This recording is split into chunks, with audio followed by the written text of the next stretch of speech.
প্রিয় দর্শক, আসসালামু আলাইকুম। কেমন আছেন সবাই? আশা করি আপনি সবাই ভালো আছেন। আশা করি আর একটি ভিডিও নিয়ে আসলাম, নতুন একটি ভিডিও।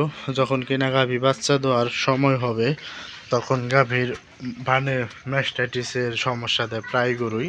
সেটা দিলে কী কী করণীয় সে সম্পর্কে বলবো, আপনারা পুরো ভিডিওটি দেখতে থাকুন। প্রথমে কিনা যখন গাভী বাচ্চা দিবে তখন আমার এই গাভীটা স্বপ্নরাজের মা বাচ্চা দিবে। এই যে এই জায়গা দেয় দুধ আসবে স্বাভাবিক গরুর দুধ আসে। যা যেগুলো গরুর ম্যাস্টাইটিসে ভাব দেখা দেয় সে গরুর বাট ফুলে যাবে, শক্ত হয়ে যাবে। আমারটা কিন্তু নরম, দেখুন নখ দিলে নখ যায়, আমারটা নরম। আর ওটা নরম হবে না, ওটা শক্ত হবে। আর বাটে ওই জমাটালা দুধ বের হবে। এর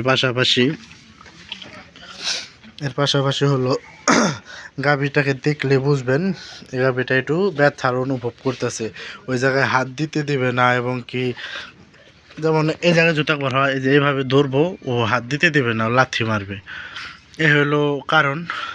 আর পুজ রক্ত বা ওই যে সাকরা দুধ বা পানি যে কোনো একটা বের হবেই পয়লা। তারপরে ওদেরকে কি করবেন, কোনো আপাতত কোনো সুই দেওয়া যাবে না, ঠিকঠাক মতো খাওয়াবেন জিংয়ের পাশাপাশি দিবেন ম্যাস্টিসেপটা খাওয়াই দেবেন, আর জিঙ্ক খাওয়াবেন। ম্যাস্টিসেপ খাওয়ানোর একটা নিয়ম আছে বাচ্চা দেওয়ার আগে। যেমন ধরেন আপনি বুঝবেন এ কয়দিনের মধ্যে বাচ্চা দিবে, তাহলে 5টা ম্যাস্টিসেপ খাওয়াই দিবেন। হ্যাঁ, 5 দিনে খাওয়াই দিবেন। 5 দিনে খাওয়াই দিবেন। আর পাশাপাশি করবেন কি, ওই খাওয়াই দিবেন, ওই জিঙ্ক খাওয়াই দিবেন।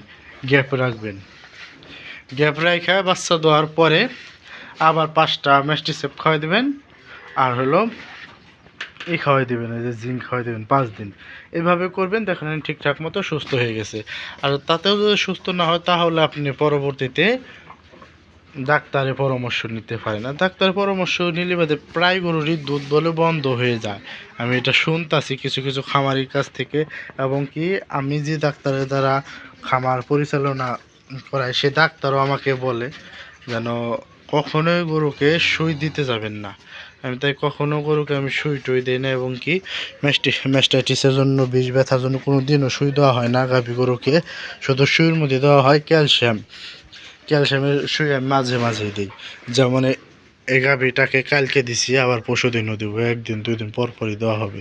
তা আপনাদেরকে বলি ঠিকঠাক মতো খামার পরিচালনা করবেন। আর করবেন কখনো সুই দিবেন না বিষ ব্যথার জন্য। সুই দিলে বাদে বানটা শুক খায় চিলটে ধরে যাবে, আর দুধই হবে না, দুধই বন্ধ হয়ে যাবে। তাই সবাই ভালো থাকবেন। ভিডিওটি দেখার জন্য ধন্যবাদ।